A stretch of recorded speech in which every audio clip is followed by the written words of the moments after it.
விதி. விதியின் அர்த்தம் என்ன?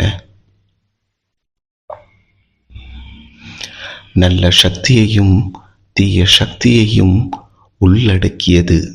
அதாவது பாவங்களையும் புண்ணியங்களையும் உள்ளடக்கியதுதான் விதி. இந்த விதியானது அனைத்து ஜீவராசிகளுக்கும் மற்றும் அனைத்து யுகங்களுக்கும் பொருந்தக்கூடியது. இந்த விதியை எவர் ஒருவராலும் மாற்ற இயலாது. அவரவர் விதிப்படியே அனைத்தும் நடந்தேறும் என்பது விதி. விதியை மதியால் வெல்லலாம் என்பது இறைவனின் கூற்றாகிறது.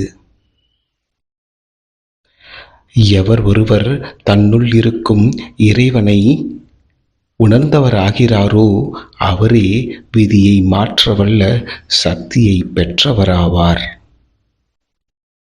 நாம் வாழும் இந்த யுகத்தில் ஒருவருடைய பிறப்பின் பொழுதே ஒருவருடைய இறப்பின் நாளை அன்றே குறிப்பிடப்பட்டு விடுகிறது. நீ இந்த யுகத்தில் காலடி வைத்ததிலிருந்து உன் உடலை விட்டு உயிர் பிரியும் வரை நீ நடத்திய நாடகங்களே விதி பலன்களாக உருவமைக்கப்படுகின்றன. நாம் வாழும் வாழ்க்கையில் நாம் செய்யும் கர்ம காரியங்களை பொறுத்து விதி பலன்கள் அமையப் பெறுகின்றன. நீ இந்த வாழும் வாழ்க்கையில் எதை செய்கின்றாயோ அதே செயல் உனக்கு நடந்தேறும் என்பது விதி.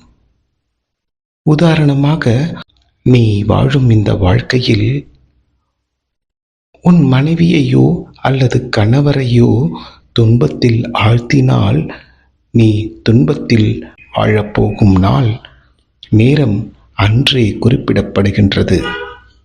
இது விதி.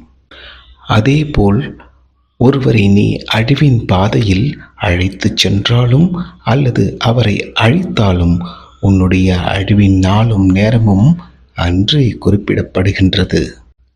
அதேபோல்தான் நீ செய்த பாவ புண்ணியங்களை நீ வாழும் வாழ்க்கையிலேயே அனுபவித்து தீர வேண்டும் என்பது விதியாக அமைகின்றது. நீ வாழும் வாழ்க்கையில் உன்னால் உருவமைக்கப்பட்ட விதிகளை பொறுத்தே உன்னுடைய அடுத்த பிறவி நிர்ணயிக்கப்படுகின்றது. இதுவே வாழ்க்கையின் விதி. நாம் விதியின் அர்த்தத்தை கூறிவிட்டேன். இனி வாழும் வாழ்க்கை உன் கையில்.